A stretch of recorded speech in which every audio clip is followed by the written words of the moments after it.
para mais uma aula. Quem está chegando agora, bem-vindos pela primeira vez, bem-vindas para a nossa aula do workshop gratuito de Ayurveda. A gente está focando aí no diagnóstico e tratamento, né? Já deixando aí uma introdução, né? Um início de uma conversa, né, Mário, para a tutoria que a gente vai começar em breve, né? Então, para quem já trabalha com isso, enfim, veio só apreciar a aula, seja bem-vindo. Para quem tem interesse de participar da tutoria, a gente já está com inscrições abertas. A tutoria começa daqui, então, na próxima semana tem mais uma aula, na outra já começa a tutoria, né? A tutoria dos casos mesmo, né? E na próxima aula, inclusive, que é a aula aberta do workshop, é a última, a gente vai estar falando dos casos específicos, então a gente vai trazer um caso para analisar junto, para a gente pôr aí na prática esse olhar que a gente está trazendo nessas aulas, né? E hoje a gente vai falar dos princípios de tratamento, né? Das principais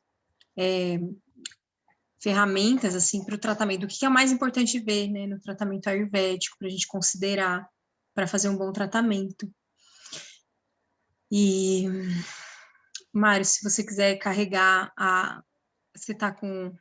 Vou colocar aqui, então, vou compartilhar a tela, e aí você pode começar. Deixa eu... Tá. Meu áudio tá bom, pessoal? Tá ótimo, eu estou te ouvindo super bem. Tá bom, legal. Então, eu vou compartilhar aqui a tela, gente, para a gente dar início à nossa aula, tá?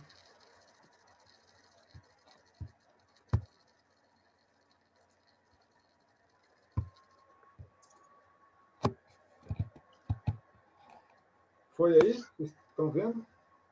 Foi. Para mim foi. Tá. Foi para vocês também? Acho que foi, né? O pessoal tá chegando, mas você já tá gravando, né, Mário? Já está gravando aqui. Tá, porque aí quem não conseguir vir vai ficar gravado. Então, mesmo o pessoal do Insta, né, que não tá conseguindo ver a apresentação, entra no link da bio, entra no grupo do WhatsApp do workshop gratuito para receber a gravação, né? Porque aí vocês conseguem ver também o material que a gente apresentou aqui, tá? Então, é isso. Deixa eu só dar um aviso aqui para o pessoal. Tem algumas pessoas aqui no Instagram. A gente está começando a nossa aula aqui pelo Zoom, tá, gente? Então, é uma aula introdutória do programa que a gente está fazendo para os terapeutas formados em formação, né? É um workshop gratuito que inclui 3 aulas, né? Essa é a nossa segunda aula, onde a gente está abordando os princípios fundamentais do tratamento, né? Segundo o Ayurveda. A primeira aula foi sobre o diagnóstico e a última aula, né, que é na segunda que vem, a gente vai ver um caso, né? Então vamos abordar um caso clínico, né? Vamos fazer um diagnóstico e dar um encaminhamento terapêutico, né?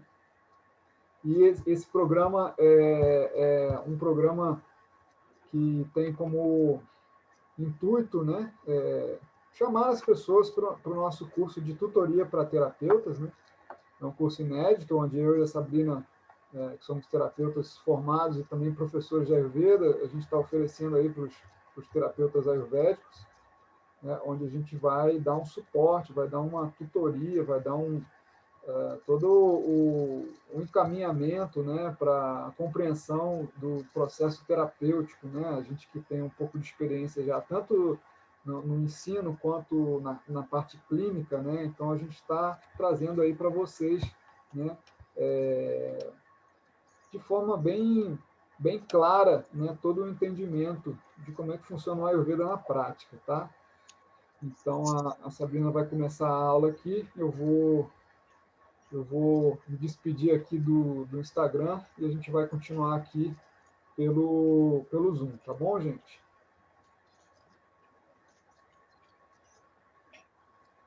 Muito bem. Tem um quadradinho amarelo aqui, eu não sei o que é isso, Mário. Será que dá para sumir? Eu não sei também o que é, né? Ele sumiu. Ah, sumiu. Ele aparece e some, né? Pois é, não sei o que é isso. Mas tá. Peraí.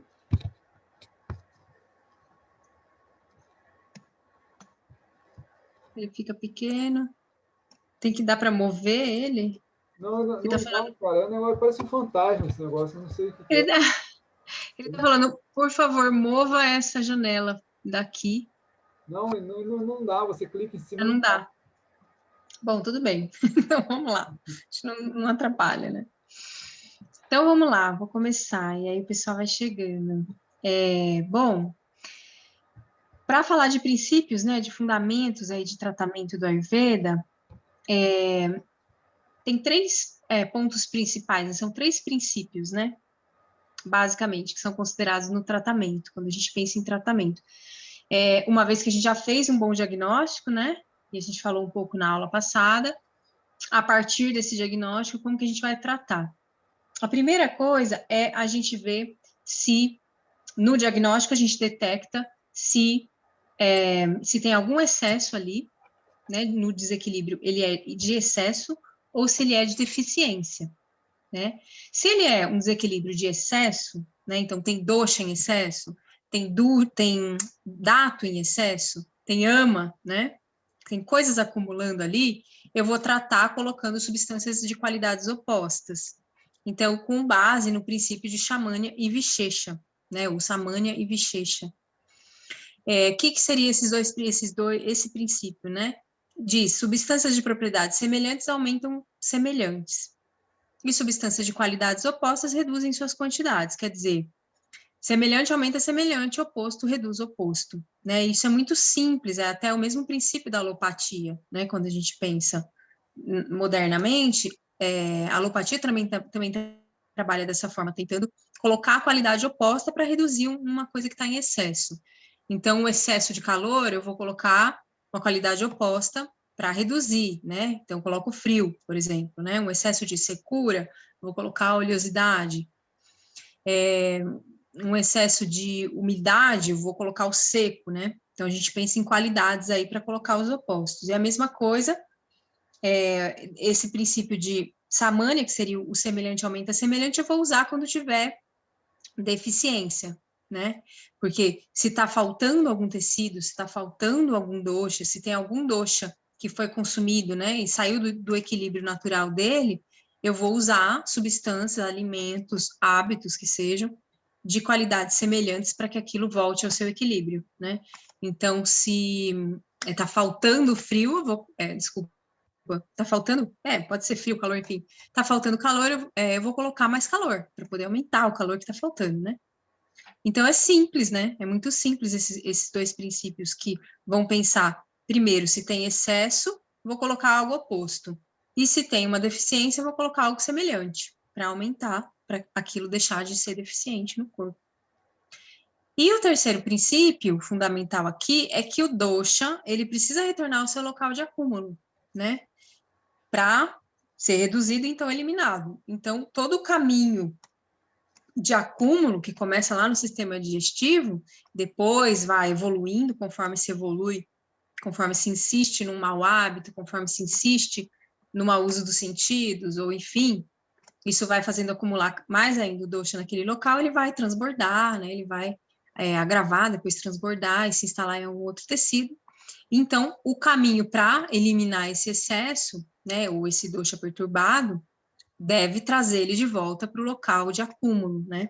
Por isso que o Ayurveda tem os tratamentos de Shodhana, né? E o Panchakarma é o mais completo deles, que vai fazer esse caminho de volta, vai conduzir os doshas aí para o local de acúmulo dele, né? Então, o Kapha para o estômago, o Pitta para o intestino delgado, que é a sede deles, né? E o Vata para o intestino grosso, para daí, então, serem eliminados, né? Então, o caminho precisa ser esse caminho de volta, né? Claro que existe cirurgia também, né, Mário? Na Ayurveda também tem cirurgia, né? A gente não faz cirurgia, mas existe. Então, dependendo do grau e qual tecido foi afetado, também dá para a gente fazer isso, mas a ideia é intervir o menos possível na integridade do tecido, né? Mas se você quiser com ela, não aperta nada, não. Acho que alguém abriu sem querer o microfone. Tem mais alguma coisa aí, Mário, desse slide? Você quer falar? Não, tudo certo. Acho que é isso, né? Pedir aí para quem está com o áudio aberto, gente, fecha o áudio, por favor, tá? Então... E eu vou ouvir? Não está ouvindo, não? Acho que você pode fechar, Mário, dela. De quem tiver aberto. Tá, peraí, deixa eu... Aí, fechou. Fechou já. Fecharam já? Uhum. Não, começou... Alguém perguntou se teve um slide antes desse. Sim, a gente acabou de começar, mas já teve um, esse é o segundo. Depois você vê a gravação. Então, dando sequência aqui, né, na fala da Sabrina, né, definir a linha de tratamento, né? Primeira coisa importante para a gente definir o tratamento é entender qual é a causa da doença, tá? Reto. Então, reto geralmente está diretamente ligado ao estilo de vida da pessoa, à alimentação, à inadaptabilidade da pessoa às condições climáticas, às condições do local que ela vive, o habitat dela, a casa dela, ações e atitudes equivocadas, né?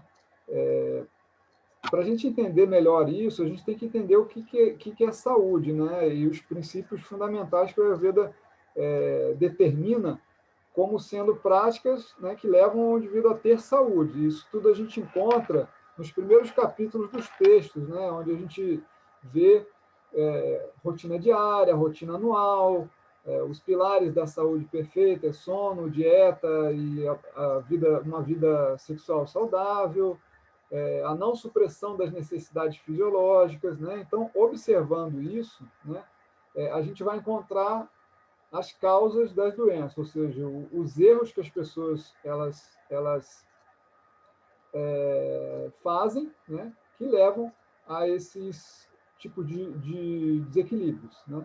Então, uma vez que você encontrou a causa, seja na dieta, no estilo de vida, né, você vai eliminar essa causa. Não adianta a gente pensar em dar remédio sem eliminar a causa. A gente não dá o remédio junto do veneno, senão não funciona. No Ayurveda não funciona assim, tá?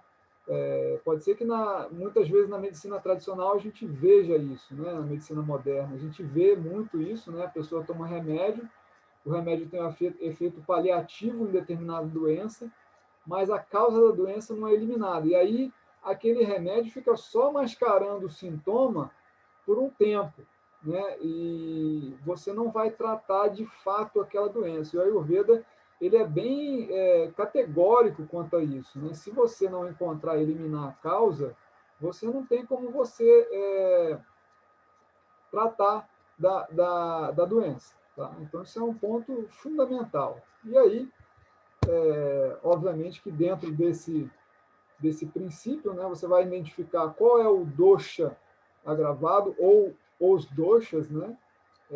Tratar desse dosha ou desses doshas e também do dusha, né? E dusha pode ser traduzido como um órgão ou tecido enfraquecido onde o distúrbio se instalou, né? Vamos supor, por exemplo, uma pessoa com diabetes, né? Ela tem o pâncreas sobrecarregado, né? Então o diabético, né? Ele tem o dusha como o pâncreas, né? Da mesma forma que uma pessoa com o síndrome do colo irritável, ele tem o dusha, o intestino grosso, que é a sede do vata, né? E por aí vai, né? Então, isso é fundamental, né? A gente entender qual é o dosha que deu origem à doença, né? Geralmente, essa origem da doença tem a relação com um tipo de atributo, né? Então, como a Sabrina falou anteriormente, né? Qual é o tipo de atributo que está agravado? Quando você vê uma pessoa de dosha kapha com sinusite, né, você tem o atributo água em excesso, né? Então, você precisa identificar muito bem esse atributo, né, que a gente tem lá nos pares de 10 opostos, né, diversos atributos que são possíveis, e aí você vai tratar com o princípio oposto, né? Então, é isso. Quer fazer algum comentário, Sabrina? Não, acho que é isso mesmo. Você foi bem no ponto, né? Contraeto, interromper e identificador Shiducha. Uma coisa que, só já que você, né, me veio agora, eu gosto de usar uma analogia, eu como bióloga, né, tem as analogias com a natureza, assim, e eu costumo falar nas aulas, assim, se dá o exemplo, por exemplo, né, do rio Tietê, ou dos rios de São Paulo. Então, se a gente considera como que a gente vai tratar esse rio poluído, né, se a gente limpa o rio, a gente está gastando energia à toa, porque se a gente continua poluindo, não vai adiantar nada o trabalho que a gente está fazendo. Então, é a mesma coisa. Não adianta você limpar o rio, fazer um grande esforço, se você não para de jogar esgoto lá. Então, essa é a ideia, né, de tirar eto para parar de jogar o esgoto no rio, até porque se você faz isso, o próprio rio, ele se recicla, ele se regenera, ele tem resiliência. Tanto que você vê o rio Tietê lá no Birigui, por exemplo, mais para frente aqui em São Paulo, ele está limpo, e ninguém nem limpou, é porque ali não estão jogando esgoto. Ele vai criando, o organismo ele tem essa inteligência, e interromper a causa é o melhor tratamento, né? Isso os acharyas falam, né? Os clássicos todos concordam com isso. Tirar a causa é o melhor tratamento. Então, se você consegue encontrar e tirar ela, você já tem ali 50% ou mais, né, do tratamento bem conduzido, né? E claro que uma coisa que entra em questão aí, né, que muitas pessoas falam assim, mas se eu conseguisse tirar a causa, quando eu entendo a causa, né, às vezes você escuta isso de um paciente, se eu conseguisse tirar a causa, eu não estava aqui te procurando, né, porque é difícil, às vezes, né, para a pessoa conseguir eliminar aquele hábito, eliminar, enfim. Então, aí, nosso papel vai ser ajudar a pessoa a conseguir fazer isso, né, primeiro. E, junto com isso, dar vamos dizer, um conforto nos sintomas ali, mas sabendo, deixando claro que aquilo é paliativo, que aquilo não vai curar e que a energia gasta à toa se ela não conseguir eliminar a causa. Acho que é isso. Beleza. Vamos lá. Bom, e aí entra planejar o tratamento, né? Então, uma vez que a gente sabe a causa e a gente conseguiu tirar, já foi aí uma boa parte do tratamento, do sucesso no tratamento. Mas, para além disso, a gente precisa ver o nível que está, o grau que está, de agravamento e tudo, se a gente vai precisar, qual a linha de tratamento que a gente vai precisar, né? Qual o plano que a gente vai traçar. E a gente vai pensar em Shamana ou Shodana, principalmente pensando, então, em reduzir o que está em excesso, né? Se a gente precisa purificar, a gente vai para Shodana, vai fazer Shodana, purificações. Se a gente precisa, e para fazer essas purificações, a gente pacifica primeiro o dosha para poder ter sucesso na purificação, ou se não é tão grave, se não está num estágio avançado, a gente às vezes não precisa de Shodana, a gente só faz pacificação, que é o Shamana. Aí a gente vai pacificar o dosha, e aí entram todas as terapias do Ayurveda podem entrar praticamente tanto em Shamana quanto em Shodana, né? Os procedimentos, a maior parte deles, né? Porque no Shodana a gente vai estar pacificando também para poder ir conduzindo esse dosha de volta para o local de acúmulo para ele ser eliminado. Então, aqui em Shamana, a gente vai colocar aí a alimentação, né, o cuidado com a alimentação, né, vai entrar a Shirodara, pode entrar a Bianga, enfim, vários procedimentos aqui, né, até banho de sol, banho de vento, dependendo do que for, né, do caso. E Shodana vai ser, a gente chama de Shodana, o que é purificação mesmo, não necessariamente é um Panchakarma, né, que é um Shodana completo, com 5 karmas de limpeza, né, envolvendo aí o Vamana, que é o vômito terapêutico, o Virechana, que é a purga terapêutica, os enemas para eliminar o excesso do vata agravado que voltou para o intestino grosso, o nasa, que é a purificação aí da mente, né, da cabeça para cima,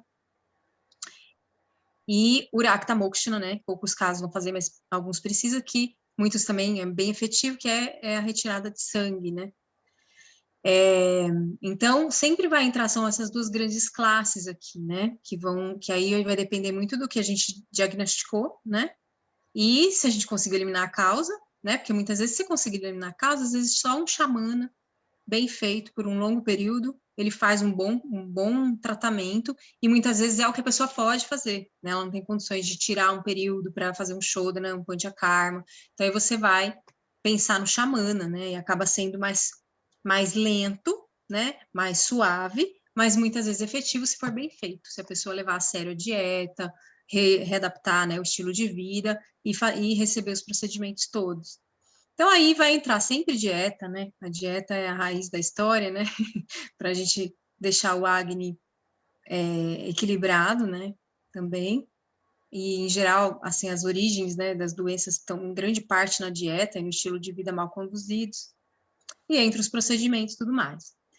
Aí, o tratamento oposto, aquilo que a gente também que eu comentei lá no início, a gente sempre vai focar no tratamento oposto à causa e oposto à doença, né?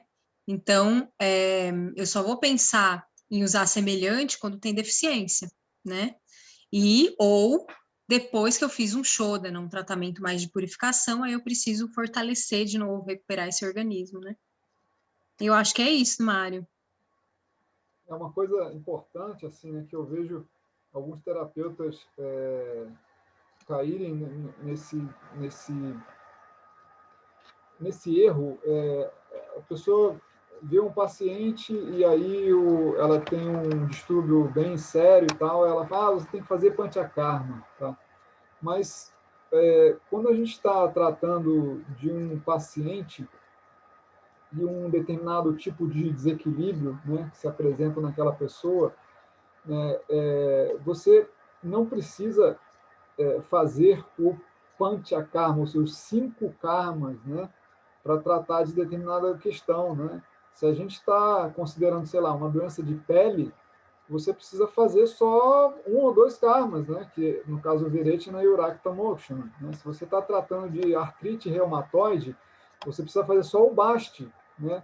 Então, indicar karmas em excesso também pode ser algo um pouco excessivo até, né? Você pode até com isso espoliar demais o paciente e necessariamente ele não ter um resultado eficiente, né? Então a gente tem que ser bem focado no tipo de problema que você está tentando solucionar, né? E aí todas as terapias que se enquadram, né, para tratar desse problema em si tem que ser empregadas da melhor forma possível, né? Então a gente nunca indica assim, tem que fazer panchakarma, vai lá fazer panchakarma e tal. E não é assim, às vezes 1 karma, 2 karmas resolve o problema junto com o tratamento de xamana, que inclui ervas, dietas, algum tipo de procedimento externo, né? Então isso é bem importante e queria frisar porque eu vejo muitos terapeutas seguindo essa. Pecando pelo excesso, né? Seguindo, você tem que fazer panchakarma. Cara, não, eu sou totalmente, nesse aspecto, sou totalmente unidirecionado, unifocado, né?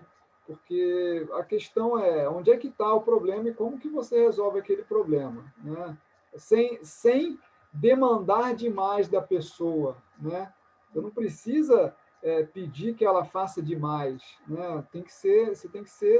Você tem que reunir os seus esforços para tratar da melhor forma possível aquilo que se apresenta. Então, primeiramente, o xamana, né? Você faz um bom xamana, se resolver com o xamana, ótimo, se não, aí você pensa, né? Então, sei lá, na artrite reumatoide eu vou ter que fazer uns bashes naquela pessoa, né? Uma sessão de 8 bashes, né? No caso da doença de pele, eu vou ter que fazer, né, um virete, um bom virete, enfim. Então, a gente ser bem concentrado naquilo que é o tipo de problema, o dosha e o tecido agravados. Assertivo, né, Mário? Assertivo no foco e direcionado faz você otimizar a coisa, né? Não gastar energia à toa. E até porque não é para qualquer um fazer um panchakarma, disposição e todo o trabalho, e pode, né? Tem muitas questões envolvidas. É isso. Exato. Deixa eu passar aqui. Então, a gente sempre deve tratar o dosha mais agravado primeiro, tá? E ao tratar a doença principal, as doenças secundárias desaparecem. Caso não desapareçam, o tratamento deve ser dado a elas também, tá? Então, o que é fundamental, né, é a gente identificar qual é aquele dosha inicial que está causando mais problema, tá?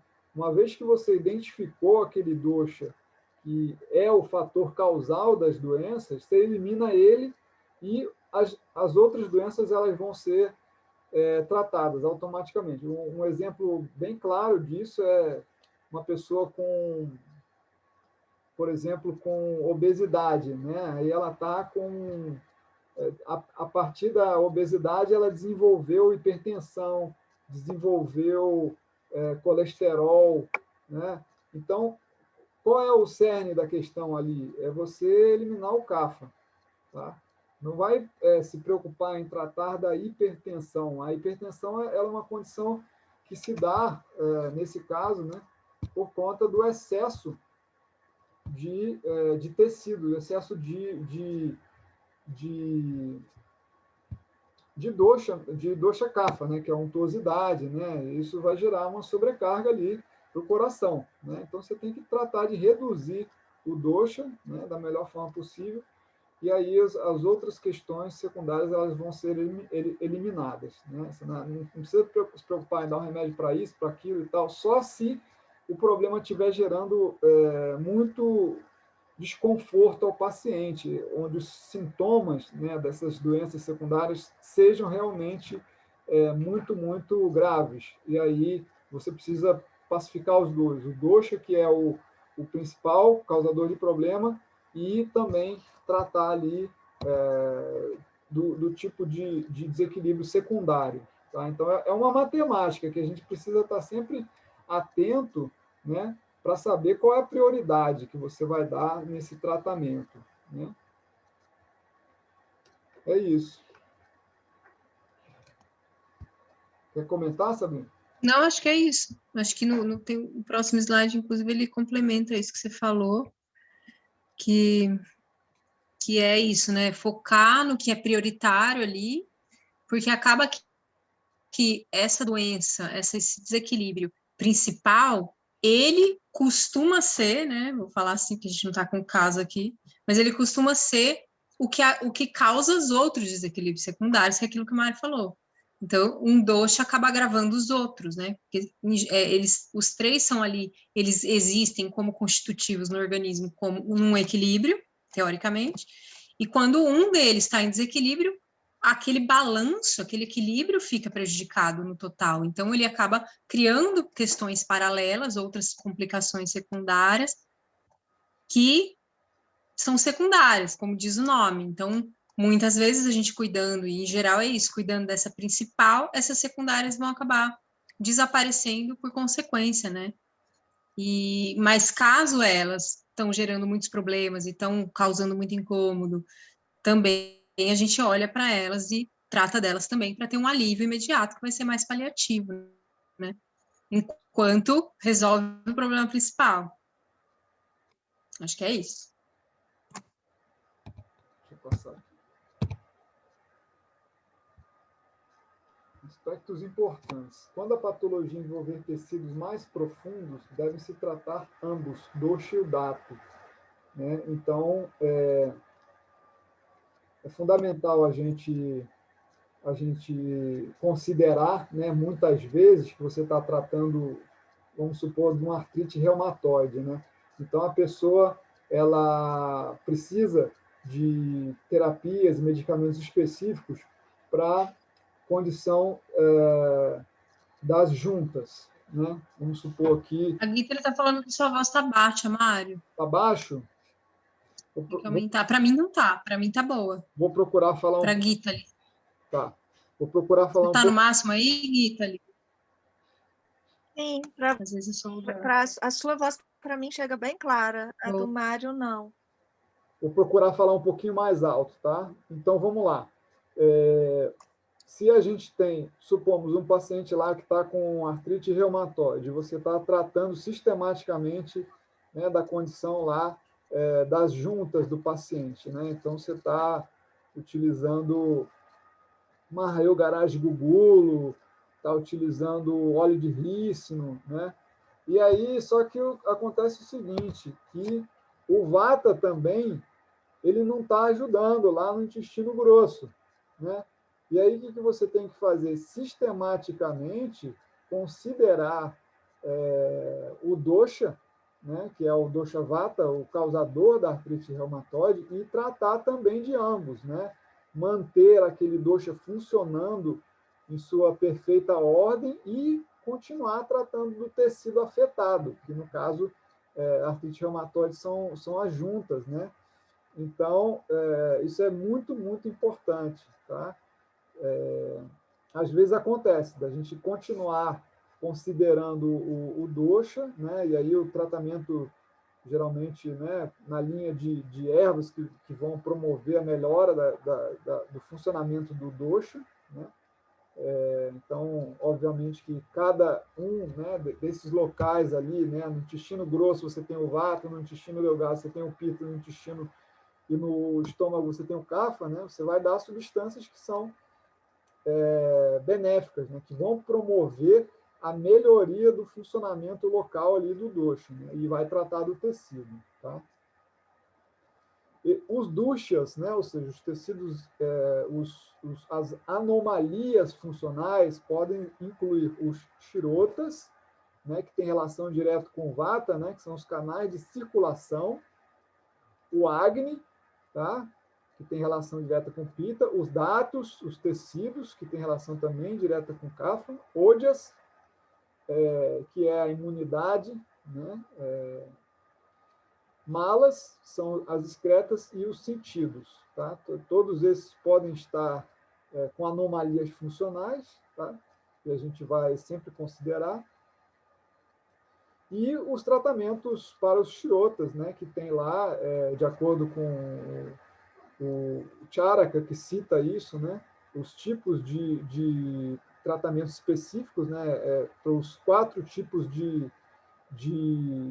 distúrbios dos shirotas, né? Eles podem estar agravados de 4 formas, né? Ou seja, bloqueados, com um fluxo excessivo, ou com fluxo escasso, ou com fluxo invertido, ou tumores, né? Então, essas são as 4 possibilidades dos shirotas estarem agravados, né? E aí a gente vai observar as linhas de tratamento que o Charaka descreveu e buscar dar esse tratamento apropriado, tá? Quer comentar, Sabrina? Só nessa, complementando, né, essa coisa dos shirotas, desses tipos de fluxo, bloqueio ou excessivo, ou escasso ou invertido, também é aquela coisa, um exemplo, né, que muitas vezes fica confuso quando a pessoa chega com uma queixa de constipação, né, acho que um exemplo bem simples, né, Mário? A pessoa chega com um bloqueio ali, né, de bexiga, não está saindo. E aí ela tem uma queixa, que é uma queixa de, sei lá, mau hálito, azia, né? Um fluxo que está, na verdade, bloqueado e começando a se inverter, né? Começando os gases estão começando a sair, subir, e isso vai atrapalhando o sistema lá em cima, lá no começo, né? E é um bloqueio de apano. Então, como consequência, né, um fluxo bloqueado pode gerar outras consequências que, se você não estiver atento, você não detecta onde está o problema principal. Então, é importante olhar para isso mesmo. Acho que é só isso mesmo.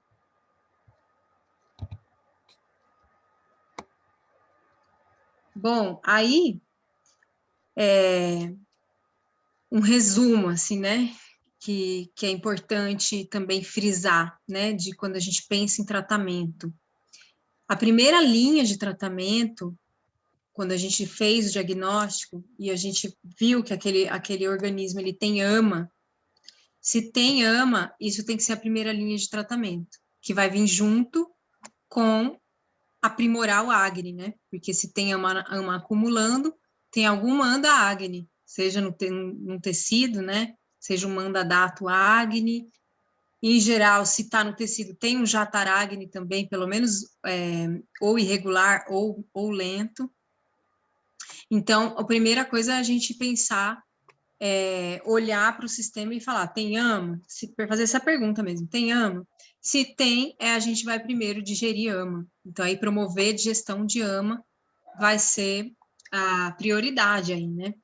Sobre tratar o dosha, no caso, quando tem AMA. E claro que a gente pode, inclusive, identificar qual é o dosha que está junto com a ama, quando tem os dois juntos aí, né? Se é uma vata, uma pita, uma kapha, né? Então, pelo atributo também e pela manifestação em si dos sintomas, né? E onde que está esse ama, né? Também, né? Se está em algum tecido específico, a gente consegue daí pensar em melhorar o acne, em aumentar o acne daquele tecido, né? A gente vai pensar numa erva específica que tem afinidade por aquele tecido, para melhorar a digestão daquele tecido que está acumulando, porque tem ama, porque ele está com acne lento. Então, promover a digestão de ama vai ser prioritário sobre tratar o dosha em desequilíbrio, né?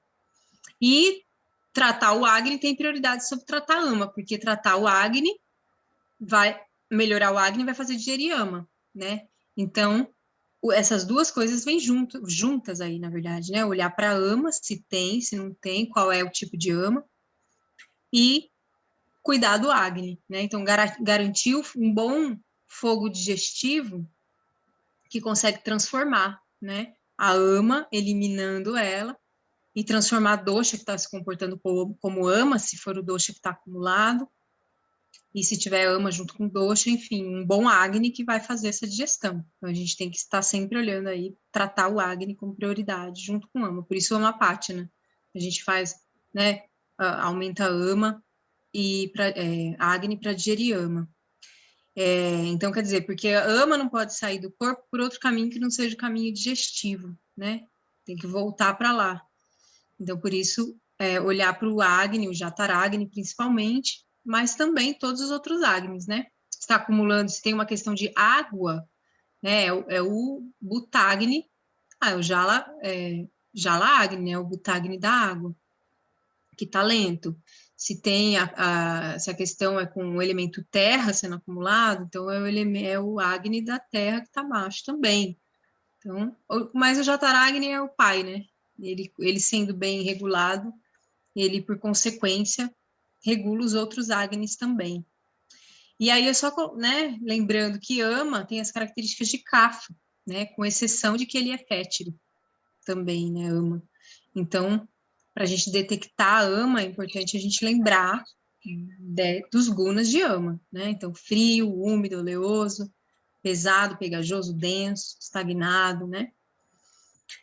E com isso, a gente sabendo se tem ama, se não tem, que eu acho que é a prioridade, como está o acne e tem ama ou não tem, a gente tem essas duas condições, que é saama ou nirama. Nirama quando não tem ama no sistema, que é muito raro, mas acontece.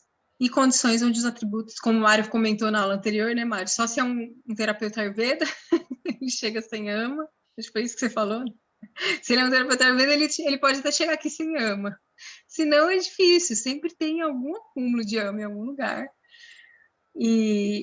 Aí a condição Saama, né? Que é onde tem os atributos de ama também se misturando com o de dosha.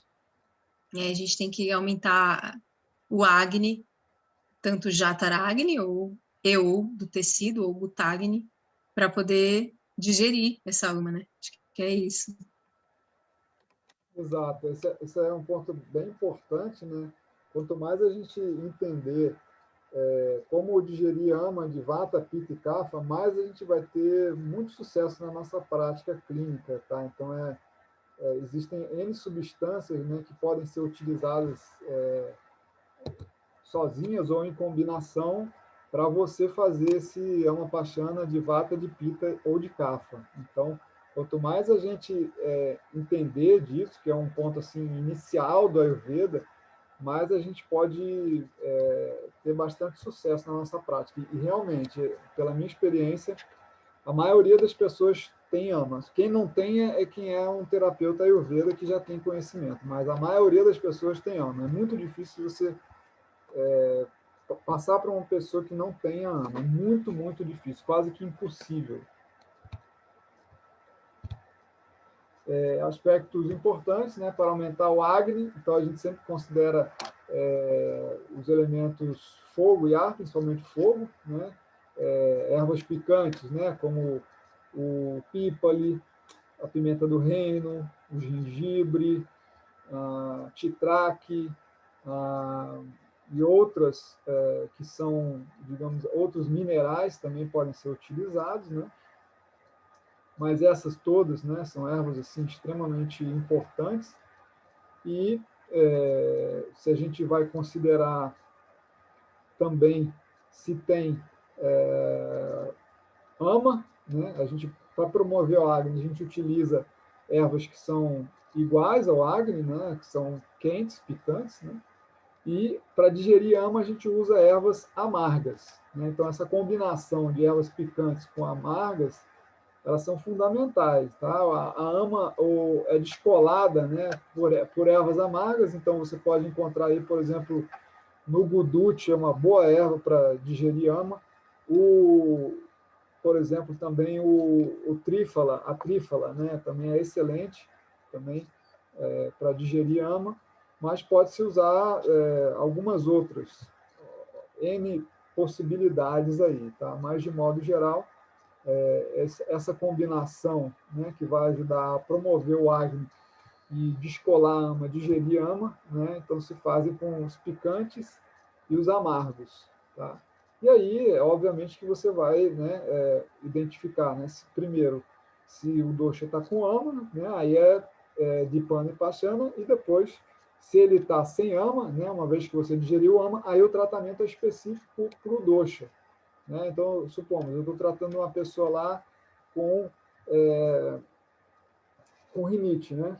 Com os tipos de sintomas aí da COVID, que tem muita obstrução nasal, né? E tem ama. Aí eu vou digerir bem ama, né? Depois que esse ama tiver digerido, supomos que eu tenho utilizado aí o tricato, né? Que são o gengibre, o pípali e a pimenta do reino, né? Ou então eu posso utilizar o cravo nessa combinação aí, se eu não tiver o pípali, né? Água morna, a dieta também, né, para digerir ama. Aí, uma vez que o ama foi digerido, né, o que eu vou continuar? Continuar tratando o dosha kapha, né, para reduzir os sintomas daquele dosha kapha, né? E aí, não preciso, uma vez que esse ama foi eliminado, não preciso continuar dando substâncias, né, que vão reduzir ama. O ama já está digerido, aí é só tratamento, digamos, para amenizar o dosha, né? Pode ser até mesmo dosagens menores, né? Enfim, para que a gente continue, né? Não deixando que aquele dosha cause problema, tá? Você quer comentar? Eu tenho uma pergunta.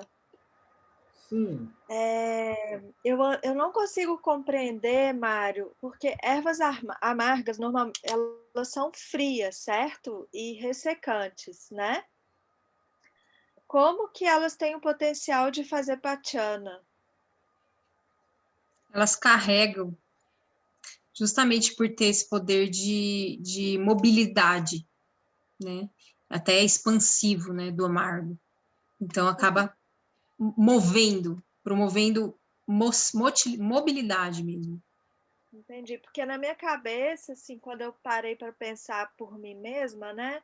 Você tem uma substância que ama, que é que é grudenta, né? Ela é grudenta.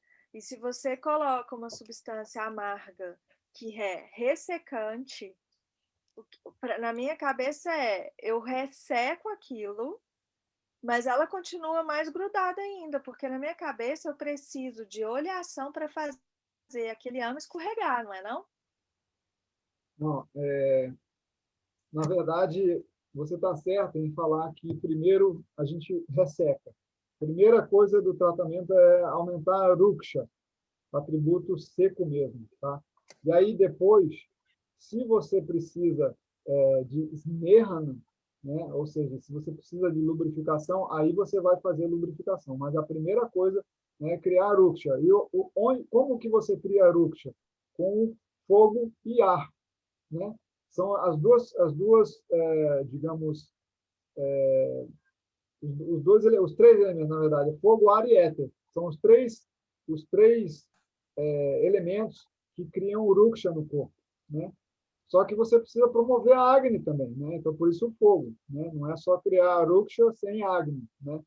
Então, uma vez que você cria essa condição, né?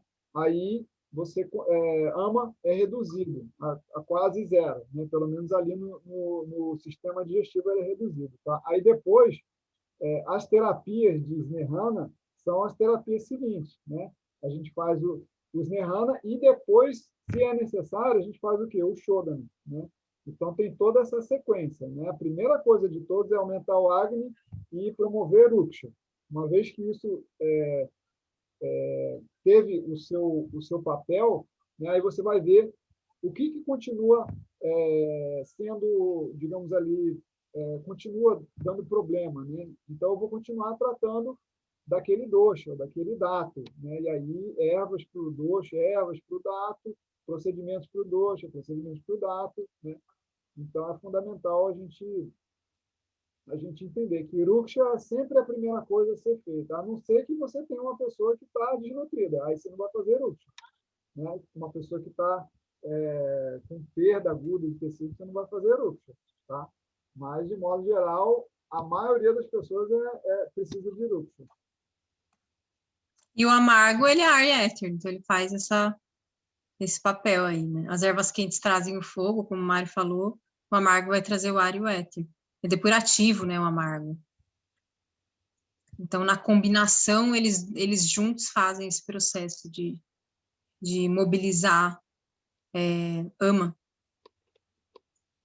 Alguém perguntou aqui, ficou claro, Gita? Ficou sim, obrigada. É porque para mim dava a impressão que grudava mais ainda o ama na. É porque em algum momento eu aprendi que ama era lipossolúvel, que ela só se desgrudava com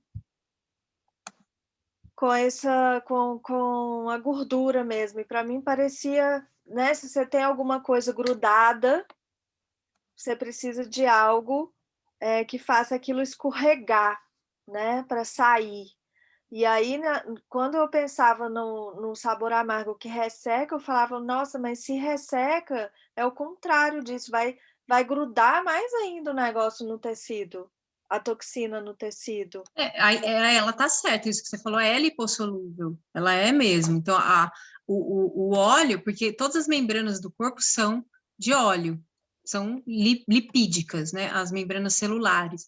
Então, para a gente conseguir fazer soltar esse ama que está grudado na membrana, que é lipídica, o óleo é a melhor substância, porque ela é reconhecida, ela consegue soltar. Agora, é mais fácil você carregar ela seca ali, depois que ela soltou, do que você carregar ela toda disforme. Então, o amargo é como se ele fizesse esse papel de, como ele falou, reduzir de alguma forma, contrair, porque se você pensou, você falou do ama como um chiclete.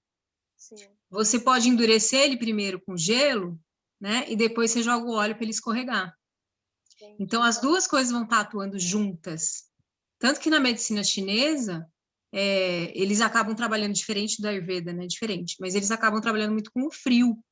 Né? Eles aplicam frio, tem algumas coisas, enfim, outras linhas aí integrativas que usam o frio para eliminar a ama.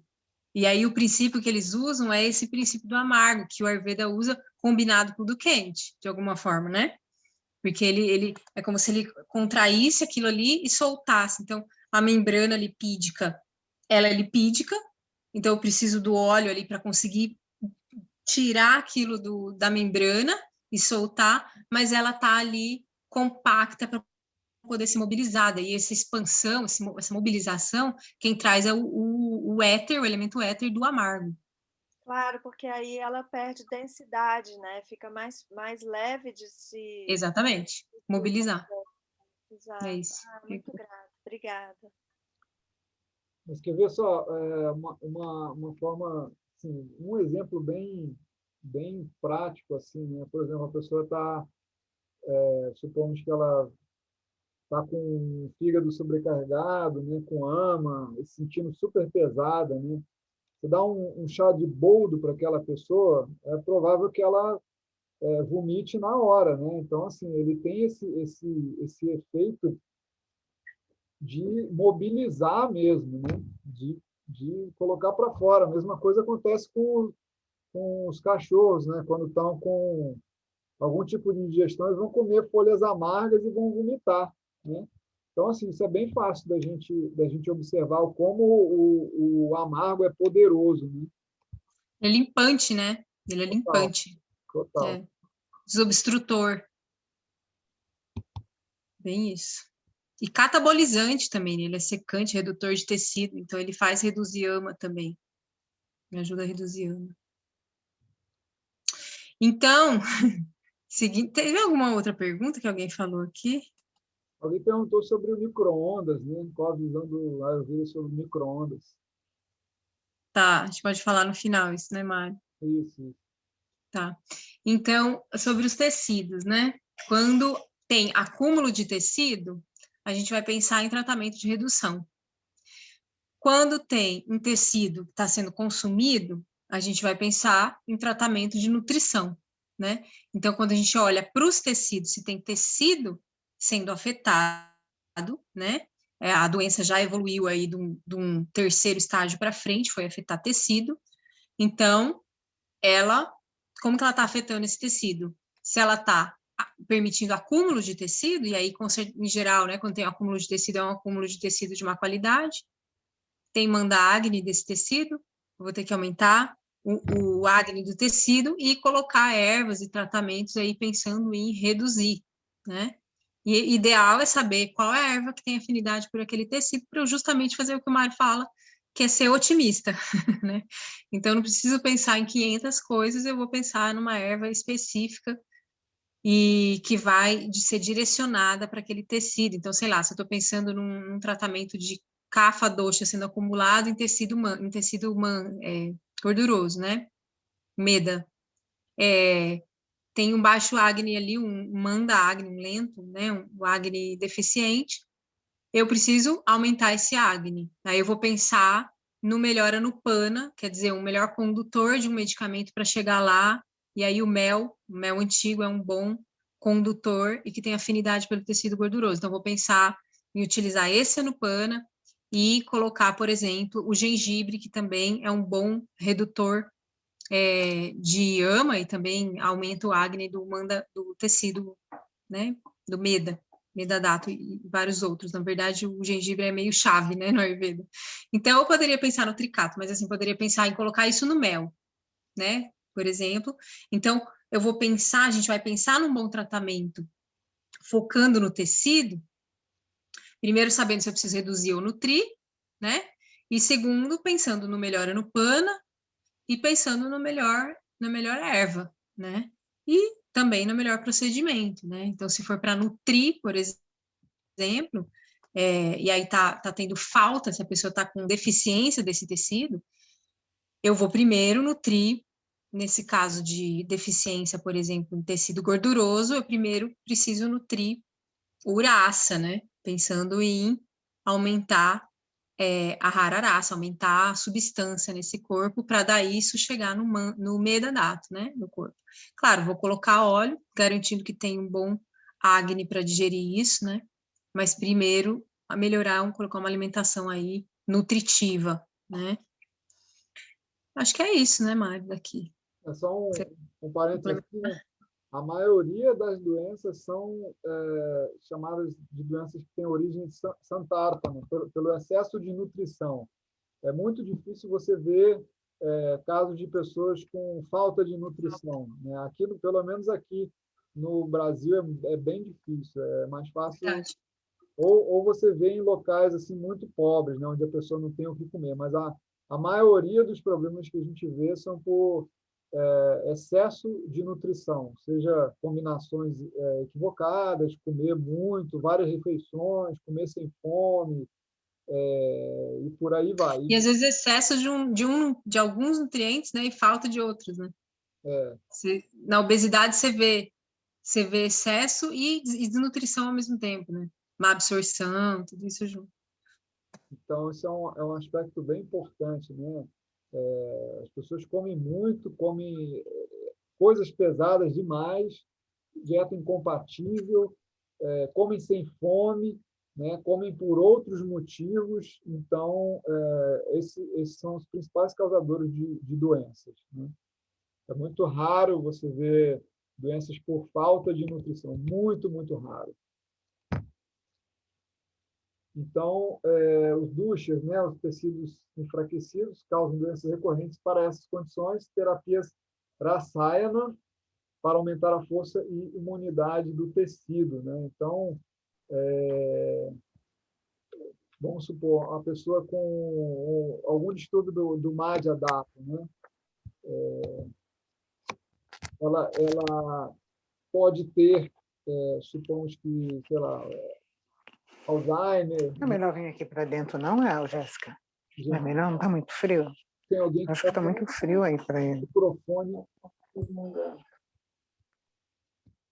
Tem alguém que está com o microfone aberto aí, gente. Para fechar, por favor, tá? Então, vamos lá.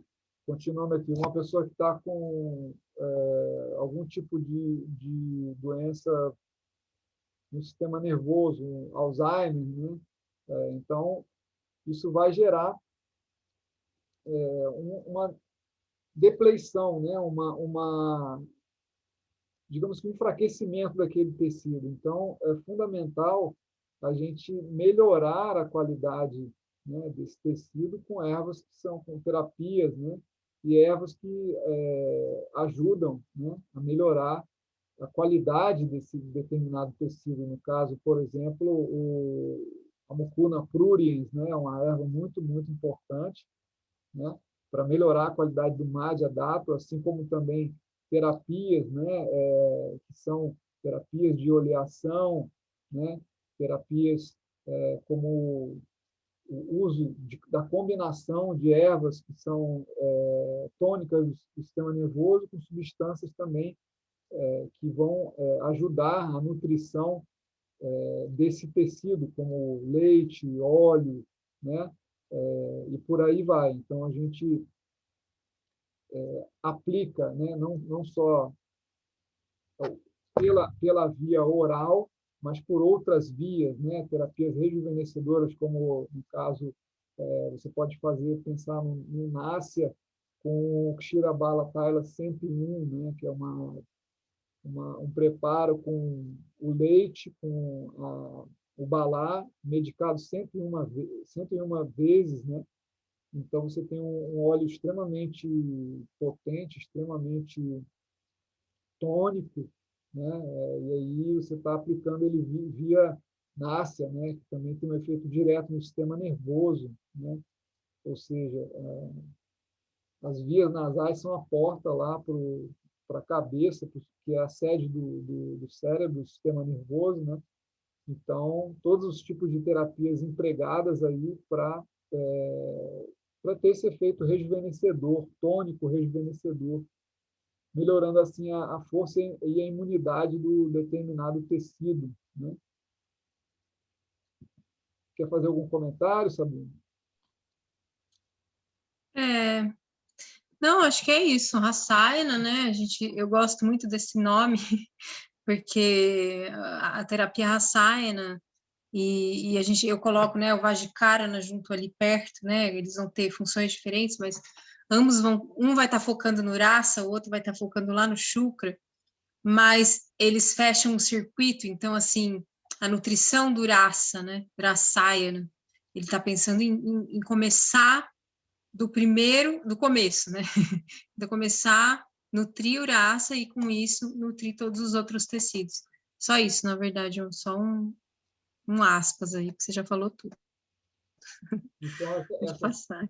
essas terapias, assim, elas são fundamentais, as terapias Rasayana, né? Quando, também só, né, para finalizar, quando a gente tem um sistema que está super equilibrado, sem nenhum tipo de distúrbio, né? A gente pensa nas terapias Rasayana e Vajjikarana, né? Ou seja, a última linha de terapia do Ayurveda, né? Como a Sabrina falou, são essas duas linhas, né? Então, quando a gente já tem, né, depois de todo o processo terapêutico já terminado, a doença ela foi eliminada, né? A pessoa está livre de qualquer tipo de desequilíbrio, né? O que você vai fazer?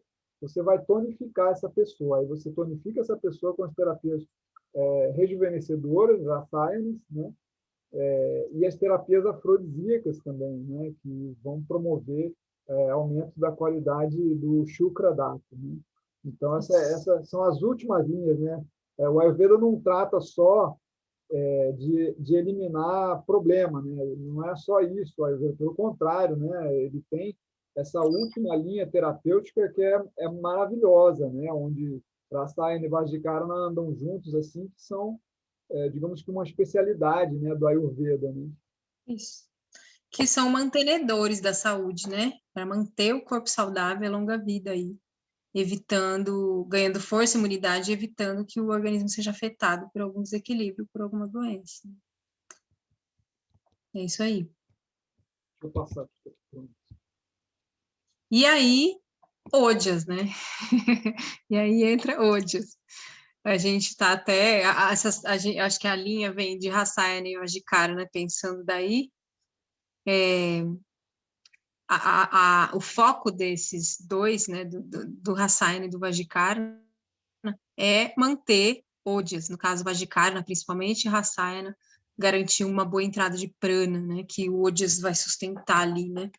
Então, o Ojas reduzido ou viciado, ele cria diversos tipos de doença, né, como, na verdade, doenças sérias, como AIDS e câncer, né, mas não necessariamente precisa chegar a AIDS e câncer, né? Às vezes uma herpes zoster, por exemplo, demonstra um Ojas aí reduzido, né? Bem reduzido, e, enfim, a gente faz associação de Ojas com imunidade, mas Ojas é muito mais que isso, né?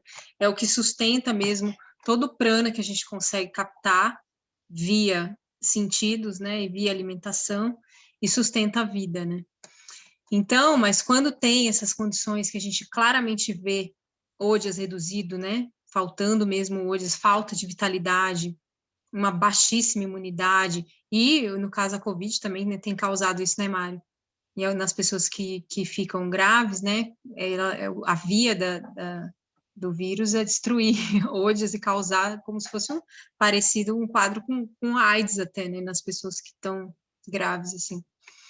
Perde completamente a imunidade, tem uma falência múltipla aí de órgãos, né? Mas o que a gente vai fazer quando tiver essa baixa, né? Baixíssimo Ojas? Purificar e aumentar Ojas, né? Através de uma dieta sátrica e nutritiva. E isso eu acho que a gente busca em todos os, assim, em todos os tratamentos, não como linha de frente, mas como um objetivo lá mais para frente, né? Primeiro a gente purifica e limpa, claro, a gente vê se a pessoa também tem bala, tem força para conseguir purificar, senão a gente pacifica. E sempre no final a gente vai pensar em garantir um bom Ojas, né? Conseguir fazer com que a pessoa aprenda o caminho, na verdade, de manter a sua saúde cultivando Ojas através de uma alimentação nutritiva, orgânica, adequada, numa quantidade adequada, no horário adequado, com as misturas adequadas, forma de preparo adequada e sátrica, né? Então, promover sáttva é um objetivo do Ayurveda que a gente vai pensar sempre, né? O que seria promover sáttva? Seria promover luz, promover luminosidade, promover paz, né? Pacificar a mente, e isso através dos alimentos, né? dos alimentos, dos hábitos, em tudo que a gente vai pensar e colocar na dieta. Claro que sempre lembrando que sátua é uma força que, para a gente chegar a ter uma mente sátrica, né, não é só dieta, a gente tem que ter práticas também que levam a isso, e isso é cultivado, né, porque rádias existe, as 3 forças existem, né, a gente tem tamas, a gente tem rádias, e a gente tem sátua, elas 3 são importantes, mas é importante a gente observar como que tá, né, que nível que tá a mente daquela pessoa, porque se tiver muito tamásica, a gente precisa primeiro colocar movimento para poder, né, tirar daquele lugar estagnado, obstruído, para conseguir mobilizar a energia. Não dá para a gente saltar de tamas direto para sátua. Eu acho que é isso, assim, de forma geral. Não sei se você quiser falar mais algum detalhe, Mari. Eu vejo assim, né, Sabrina, que Sattva e Ojas têm uma relação muito, muito, muito íntima, né? E todas as práticas, né, todo o sistema de yoga, né, ele foi desenvolvido, né, para aumentar a Sattva, né? E Sattva, quando a pessoa aumenta a Sattva, automaticamente ela aumenta a Ojas também, né, através das práticas do yoga, né? E além dessas práticas, né, que são fundamentais, né, a alimentação é o outro aspecto, né, para a gente promover o aumento de ojas, né? Então tem essas 2 vias, né? Tanto o yoga, a transcendência, quanto a via que é a via Material, né? exata, a via, né, Matéria. de ingestão, né? Então tem esses 2 aspectos, né? É dito que quando rajas e tamas se desequilibram é que as doenças elas começam a surgir, né? Então sattva e ojas têm assim uma relação intrínseca e você pode conseguir tanto, né, através de uma prática de yoga somado a um estilo de vida, né, dieta sátrica, né? Então isso é bem importante, que é o que o Ayurveda Preconiza, né? exatamente. E uma coisa puxa a outra também, né? Você ter uma alimentação sátua, assim, quando você promove sátua com práticas meditativas, naturalmente você busca uma alimentação mais satívica, você nem consegue se alimentar de tamas, né? Você não consegue se alimentar de rádias, e vice-versa. Tem uma pergunta do Luiz aqui. Olá, uma dúvida, excesso de ama se relaciona a uma mente tamásica? Quer responder, Sabrina? Pode responder. Total, né? Assim, É um aluno meu esse.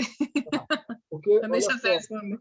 olha só, Luiz, o Charaka fala assim, ó, quando rajas e tamas prevalecem na mente, a razão se extingue, o indivíduo se comporta de forma inapropriada e todos os doshas se agravam, né? E aí é dito que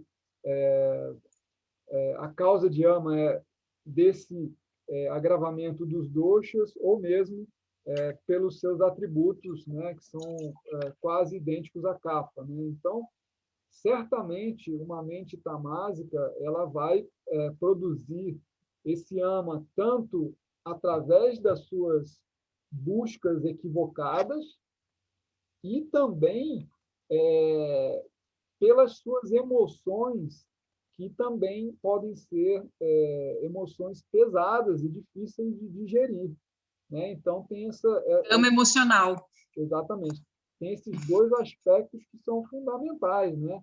Uma mente tamásica, ela nunca vai buscar por aquilo que é sátrico, né? Então, é preciso aumentar sátrico. Ela nem busca nada, né? Difícil ela buscar alguma coisa. Na verdade, ela precisa de alguém que ajude ela a ter discernimento na vida dela. E é justamente esse o papel de uma pessoa que tem esse entendimento, né? Que somos nós, né? E aí a gente vai atuar nesse sentido de dar para ela, olha, uma vida sátrica é acordar cedo, né?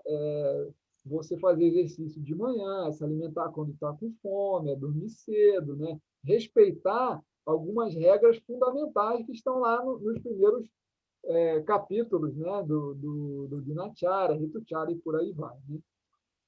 Aí eu tenho uma pergunta, Mário, de novo, porque essa é uma das grandes dificuldades, uma das maiores dificuldades minhas é tratar pessoas com uma mente tamásica, porque elas estão num estado de confusão tão grande e de negação tão grande que mesmo que a gente chegue com todos esses argumentos, é muito difícil que elas façam.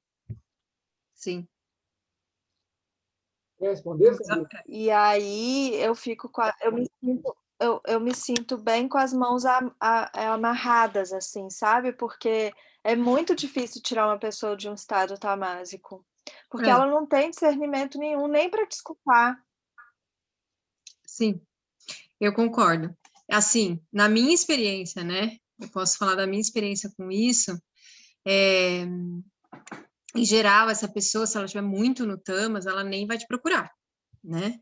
Então, se ela chegou a te procurar, se ela chegou a ter essa pequena mobilidade, vamos dizer, para buscar alguma ajuda, né? A minha linha de conduta é: vamos ver por onde eu consigo ir, por onde a gente consegue mexer aqui, né? O que a gente consegue mobilizar, né? Nesse corpo. E, assim, é muito difícil mesmo, é um grande desafio. Eu já tive paciente que eu abri mão, assim, caminhei, falei, ó, não vou conseguir, assim, desculpa, até que eu fui com você. E teve pacientes que eu vi que tinha uma vontade ali, e a pessoa estava querendo mesmo, ela estava tentando lutar contra esse TAMS, e aí foi lento, mas foi mobilizado, né? E foi, assim, 1 ano, 2 anos de tratamento com essa pessoa, essa que eu segui, né? Que eu vi que ela estava ali, ela estava querendo, tinha um Uradias ali querendo acordar, então eu falei, vou investir nesse e vou colocar mobilidade. Então, trouxe procedimentos, né, que eu fazia e ervas, e nisso a gente tem, assim, tanto as ervas quanto os procedimentos que ajudam muito a dar um empurrão, sabe? Agora, essa outra paciente teve uma outra que eu desisti, porque, assim, eu vi que, assim, ela não tinha vontade mesmo de seguir, né? Era até difícil para ela, pesado para mim, atender essa pessoa, porque quando eu chegava lá, eu sentia aquele peso. E aí, em vez dela sair mais leve, eu que saía mais pesada. E aí eu falei, gente, né? Eu vou encaminhar, porque eu vi que não era o momento dela ali, sabe? Então, dei as orientações que eu pude dar e entrega, né? Eu costumo fazer isso, porque a gente não é pai e mãe, a gente é terapeuta, né? A gente vai carregar, a gente é terapeuta, então a gente orienta, a gente fala, ó, é isso aqui, essa é a realidade, o que eu tenho para você é isso, eu posso te ajudar assim, e o que você vai fazer, o que você consegue fazer disso aqui, né? Às vezes é 10 coisas que você fala para ela mudar, e ela consegue falar assim, você vai conseguir mudar uma coisa por semana? Então vamos lá, uma coisa por semana. Então vai demorar mais, mas vamos junto, né? Então cabe muito, acho que tem uma delicadeza aí de você sentir também até onde você vai, até onde você consegue ir dentro daquela relação, que é uma interagência, né? Uma coisa, uma troca, e sentir o quanto aquilo, o quanto a pessoa consegue ir também, né? E o quanto vocês dois, ambos, enfim, estão dispostos. Acho que essa é a minha experiência, Mário. Você, o que você fala disso? Então, uma coisa bem importante é a gente nunca ir, como a Sabrina falou, né? A gente não deve ser o psicólogo do paciente. Você tem que ter claro e ter firmeza na sua condução como terapeuta de dar o melhor tratamento para aquela pessoa, independente do que você ache que o estado dela. Ou seja, você vai elaborar o tratamento e vai passar para ela, né? E aí, o que ela vai conseguir é a parte dela, né? Você não pode intervir nisso que é aquilo que ela vai fazer, tá? E aí, ou seja, a gente passou o tratamento e aí o paciente falou, olha, pô, não estou dando conta de fazer isso, aquilo, outro e tal, né? E aí você, né, vai perguntar, mas como é que você ficou aí, né, com isso que eu te passei e tal, você está se sentindo bem e tal, né? Então, pode ser que ela continue com alguns aspectos do tratamento que você passou, como a Sabrina falou também, E aí você vai encaminhando, né, sempre para ela melhorar, sempre para aprimorar a qualidade de saúde. Mas você não deve se envolver emocionalmente com o paciente, ou seja, você tem que ter sempre na sua mente que qual é o seu objetivo? É tratar aquela pessoa. O quanto ela vai se abrir para o tratamento é questão dela. Você não tem a ver com isso. Você não pode já ir com uma cabeça de que esse paciente é muito tamásico, não vai fazer. Você não pode, porque não é o seu papel esse. Achar que ele vai fazer, que não vai fazer, que vai fazer assim, que vai fazer assado. Você não tem que fazer isso. Você tem que se concentrar em elaborar o melhor tipo de tratamento. Elabora o tratamento e passa para ele. E aí, se ele voltar, né, com eu dei conta de fazer isso, você segue fazendo, né, tentando ajudar ele da melhor forma possível dentro daquilo que é possível, né? Agora, se a pessoa, isso. se ela também, Entrega, né? se ela também fala assim, pô, não vou fazer e tal, cara, você lava suas mãos, porque você já fez o que foi Seu papel. Exatamente, você fez o que foi possível. Tem uns que vão, que se entregam, que fazem, né? E tem outros que não, que são resistentes. Não, alguma coisa ou outra, né? Aí você pode ver como ajustar, né? Aí ele vai querer negociar, mas nunca, né, comece já o paciente falando, mas pô, não sei o quê. Supomos, né? Vou dar um exemplo claro. A pessoa lá já começa a reclamar, né? Você passou uma semana de uma pastina para ela, já começa a reclamar. Mas poxa, eu estou tão acostumada a comer o feijão que eu faço no dia anterior, isso para mim vai ser muito difícil e tal, né? Um exemplo. Você fala, olha, eu estou te dando só uma semana de tratamento, né? Não é uma coisa muito puxada. Então, quando você fala isso, você já quebra o argumento da pessoa, né? Pô, uma semana, né? Aí a pessoa, né? Pode ser. Aí você pergunta, olha, há quanto tempo que você tem esse problema? Eu tenho esse problema aqui há 3 anos, né? Pô, você fala assim, o que é uma semana? Uma semana, né? Exatamente, o que é uma semana para quem está 3 anos com problema? Eu estou te dando uma semana só. Aí o que acontece? Você quebra o argumento dela, ela segue o seu tratamento, vai voltar em uma semana totalmente diferente do que ela era, com a mente mais sática. Entende? Porque você mudou o padrão dela. Mudou. E aí, uma vez que você mudou, o padrão mental mudou, o padrão fisiológico mudou, você vai dar continuidade no tratamento. Então, você tem que se focar em fazer bem a Amapachana, digerir bem ama, e aí, quando você entendeu isso, conseguiu conduzir, cara, é muito difícil. Eu já tive pacientes aqui, cara, que estão resistentes, assim. A pessoa veio com muita resistência, exatamente nesse ponto que eu estou falando. A pessoa só comia comida requentada, fazia comida 2 vezes na semana e comia comida nos outros dias, essa comida que foi feita 2 vezes na semana. Eu falei, olha, faz só uma semana, depois você volta aqui. Ela voltou, que me agradeceu, trouxe uma abóbora que ela plantou na casa dela, trouxe uma abóbora linda, né, e me agradeceu. E o que aconteceu? Ainda me indicou para a família dela. Ou seja, eu fiz o meu papel, né, eu consegui mudá-la e ela ainda me agradeceu, entendeu? Então, o que você tem que se concentrar como terapeuta? Fazer o seu papel e não entrar na psique do paciente, entende? Não entre, tá certo? Muito grata. Ok. Então, vamos lá. Estratégia do tratamento, né? Aí o passo a passo, né, gente? Tratar do Agni, digerir ama, né? Tratar o dosha, né? Enfim, aí todas as terapias, né? Para vata, ou pita, ou kapha, né? Tratar o tecido também, né? Tem determinados tipos, né, de abordagens terapêuticas, né? Para os 7 tecidos, né? Ou os malas, né, se tiver algum tipo de desequilíbrio, tratar a doença em si, né, qual o estágio que essa doença se encontra, né, se você vai fazer panchakarma, né, ou 1 ou 2 tipos de karma, sei lá, né, se for necessário, né, tratar da mente da pessoa, né, e por último de tudo, né, como eu estava falando anteriormente, a gente vai tonificar aquela pessoa. Já não tem, digamos, entre aspas, mais nada para tratar de problema, né? Aí você tonifica. Aí você vai dar terapias rejuvenescedoras, afrodisíacos, né? Melhorar a qualidade do sistema daquela pessoa, tanto no nível mental quanto no nível físico, né? Através de alimentos, ervas, práticas de yoga, tudo isso para melhorar essas condições físicas e mentais, né? Então, é basicamente isso, tá? É isso aí. Acho que é isso, né, Mário? Acho que a gente cobriu aí uma geral, né? Então, fazer esse passo a passo aí é um bom guia quando você está começando, para você, né, lembrar. E, claro, primeiro você observa, faz o diagnóstico, né? Vê como está o dinacharya da pessoa, a rara, alimentação, se ela suprime vega, né? As necessidades ou não.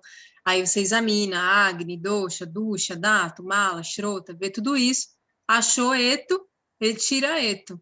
Tirou Eto, vamos lá para esse passo a passo aí, né? Acho que é isso aí. E o sucesso no tratamento é obtido através da prática constante, de fato. É um estudo, eu gosto muito porque não tem monotonia. Não tem monotonia, cada caso é um caso, né? Sempre tem, não tem coisas assim que você fala, tá, você usa a experiência do que você viveu num caso para outro, sim, mas cada caso tem sua especificidade, vai envolver a sua própria investigação. E quanto mais você pratica, quanto mais você atende, quanto mais casos você estuda, quanto mais você observa, acompanha e tudo, mais experiência você vai ganhando, né? E sempre buscando os estudos, né? E as orientações e as trocas com colegas e supervisões para você estar seguro, né? Você vai ganhando segurança na prática mesmo, né? No diagnóstico e no tratamento também, né? É a prática que faz a experiência. E é muito legal isso que vocês estavam falando aí, o último, na conversa que a gente trouxe, né, que a Gita lhe trouxe, sobre o desapego, né? Para mim, esse exercício do desapego, que eu também já vi colegas assim sofrendo porque se dedicaram para alguém, cuidaram desse alguém, fizeram tudo, e esse alguém não fez nada. E assim, é isso, o nosso papel é fazer o que a gente tem que fazer. O outro tem o papel dele, e isso é muito bem definido dentro da Ayurveda, né? Você faz a minha parte, você faz a sua. Eu já ouvi gente falar, a Ayurveda não funcionou para mim. Eu falei, não funcionou, mas o que você fez? Né? Tomei um negocinho aqui, outro ali. Bom, mas você mudou dieta, mudou estilo de vida, você alterou aqui, né? Não mudou nada, então não fez a Ayurveda, né? Para você falar que não funcionou para você, porque a Ayurveda não existe isso de um funcionar, né, Mário? Não existe isso, funciona. Se não funcionou, é porque você não fez. É isso. Então, tem hora que você também precisa jogar a real para a pessoa e falar: olha, é o seguinte, a Ayurveda, como eu já ouvi de médicos indianos lá, você deve ter ouvido também, né, Mário? Assim, o Ayurveda pode te ajudar. Eu lembro que no hospital eles chegavam, né, às vezes que eu fui, eles chegavam com. Depois estudavam o teu caso, chegava lá com um prognóstico, né, de tempo, de tratamento, etc. E falava assim: olha, o Ayurveda pode te ajudar com isso, isso, isso. Aquele outro problema, por exemplo, né? Não vai conseguir te ajudar agora. Mas é isso. Você está disposto a fazer? Tem que fazer tudo que eu estou falando aqui. Você está disposto a fazer? Então, envolve essa autorresponsabilidade, né? Essa participação, essa cura ativa no processo, né? Então, se a pessoa não tem isso, é o exercício de entrega, que é uma coisa que até a Gabi agora falou, quando é difícil quando estamos numa pessoa próxima que você gosta muito. É difícil, mas é como o exercício que você faz, acho que na criação de um filho, né? Às vezes você precisa ver, a criança precisa pôr a mão no fogo para ela saber que queima. E não adianta, você vai ficar vendo, você sabe que vai queimar, você fala, vai queimar, mas ela precisa queimar, né? Então é um pouco o exercício, acho que do terapeuta também, assim, você fala para a pessoa, olha, é assim, isso aqui vai te ajudar, faz assado. Acabei de ter uma experiência assim. A pessoa vai e ela faz um pouco, ou faz uma parte, não faz tudo, ou enfim, não tá com força para conseguir fazer tudo, dá uma deslizada, tem, né, uma recaída, é natural, mas se a pessoa está disposta, você ajuda ela a se levantar e continuar. Se ela não está, você fala, bom, volta quando você estiver. O que eu vou fazer, né? Entregar. Acho que é isso. É isso, gente. A gente não pode realmente se envolver ali, né? Nós não estamos fazendo o papel de um amigo, nós estamos fazendo o papel de uma pessoa que está tentando tratar daquela pessoa. Então, o quanto mais você se focar, né, naquilo que é o seu papel, né, que é entender por que aquela pessoa ficou doente, como que você vai tirar ela daquela enrascada que ela mesma se colocou, esse é o seu papel, né? Então, é isso que a gente deve se focar. Não devemos nos envolver, né, ou tratar paciente como amigo, porque não é mesmo. E uma vez que você entende isso e consegue, né, se colocar no seu papel, consegue direcionar o paciente para o tratamento adequado, cara, você vai ver como a sua prática vai ter sucesso e a partir desse sucesso, né, como eu falei, essa pessoa vai te indicar, porque você conseguiu tirar ela de uma enrascada que ela estava ali ralando para sair, ninguém resolveu o problema dela. Muitas vezes a pessoa que busca o Ayurveda, ela já passou por vários outros tipos de tratamento. Então, assim, o Ayurveda é a última esperança daquela pessoa. E você tem que se colocar. E eu vejo isso, né, Sabrina, que a gente tem que se colocar muito nesse papel, nessa responsabilidade, né, de cura mesmo, né, de entender o processo como um todo, né, como tratar, estudar bastante, né, para que você possa realmente ser um veículo de cura eficiente, cara. Essa é nosso papel, né? Um facilitador, né? Um facilitador da cura. É bem isso, um veículo. Porque cabe a pessoa, é bem isso. A gente está como orientador, né? Como educador, né? Você está meio que num papel de ensinar a pessoa a se observar, né? De ensinar a pessoa de ajudar a pessoa, né? Ensinar no sentido de ajudar a pessoa a conseguir entender o próprio organismo, o metabolismo e conseguir fazer uma boa dança dos doshas que constituem ela, né? Trazer esses doshas para paz, para equilíbrio, né? E é interessante mesmo. Eu também, nesse exercício de entrega, eu vejo que faz com que a gente trabalhe com isso e traga leveza para o nosso trabalho, porque senão, se você se envolve, ferrou, né? Você fica mal junto com a pessoa, você fica criando minhocas, você fica, sei lá, acreditando nas minhocas que a mente cria, julgamentos de, essa pessoa é isso, porque será que é aquilo? Será que sou eu? Será que... Não, o seu papel você faz e fez bem, entregou, né? Aquela coisa, faz de coração, porque quando, assim, você faz do coração, você não precisa esperar que o outro te devolva, né? Você tá ali, você tá entregando, você tá doando o seu melhor. Então, você põe o seu melhor ali, você é honesto, você vai até onde você consegue, você joga real para a pessoa, tenta ajudar da melhor forma possível, com a intenção de cura, e cabe à pessoa, né, fazer. Então, acompanhar o processo quando a pessoa topa é maravilhoso, né? Muito nutritivo para nós. E cabe também esse exercício de desapegar quando a pessoa simplesmente não está no momento, não está afim, enfim. Você aprende. De qualquer forma, você aprendeu. Isso é muito interessante, né, Sabrina? Porque eu vejo assim, né? Tem muita relação da gente com o nosso papel de cura também, da gente mesmo, né? Então, assim, uma coisa fundamental no nosso papel como terapeutas, né, é não se pegar os frutos da ação, né? Ou seja, no caminho do yoga, né, é isso, é você fazer e entregar, né? Tá sempre ali presente e entregar, né? O que é o fruto da ação não é você que vai definir, né? Qual será, né? E outra coisa, né? Além disso, a gente tem que se colocar num nível também sático, ou seja, se a gente se apega, né, que já é outro tipo de condição que não é sático. Você está se apegando. Verdade. Né? Olha só, né, como isso serve para a gente também. Né? Está gerando doença em você, né? Exato. O apego ao resultado, né, ou porque você está, sei lá, envolvido, né, e você quer e tal. Cara, isso Desejo, não é fácil né? para você. Então, tem isso Ou seja, tem tudo a ver, né, com como você se coloca ali, né? Você tem que criar sátua também, você não pode ficar em tamas ou rajas, né? Então, isso vale para a gente também.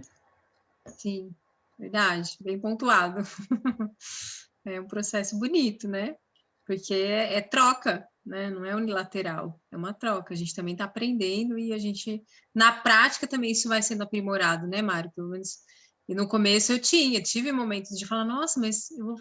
Aí a pessoa. Aí depois você foi falar, não, isso é coisa da minha mente criando, né? Seja uma árvore, né? Nesse momento, seja uma árvore. Você joga os frutos e onde vai nascer a semente não é do teu, no teu, como eu digo, da tua responsabilidade, né? Vamos dizer, você joga a semente, você põe a semente lá, você dá o fruto e onde que ele vai nascer é onde ele tem que nascer, né? Acho que é isso aí.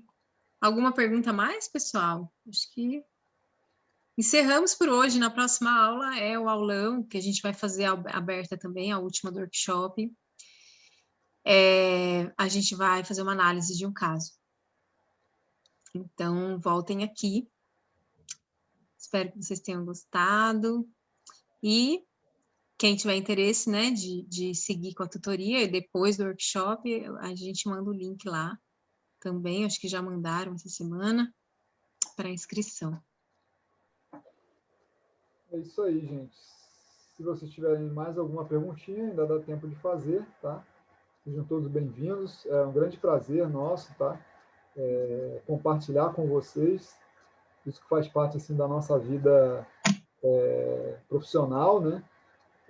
Enfim, tanto no meio acadêmico, né? Quanto também na nossa prática clínica, né? Então, a gente está colocando, assim, a nossa experiência à disposição de vocês. Nosso intuito é que vocês possam caminhar junto da gente, né? E, enfim, se possam cada vez mais se aprimorarem como terapeutas ayurvédicos. Essa é a nossa intenção com a nossa tutoria, tá legal, gente? Sejam bem-vindos. Isso aí.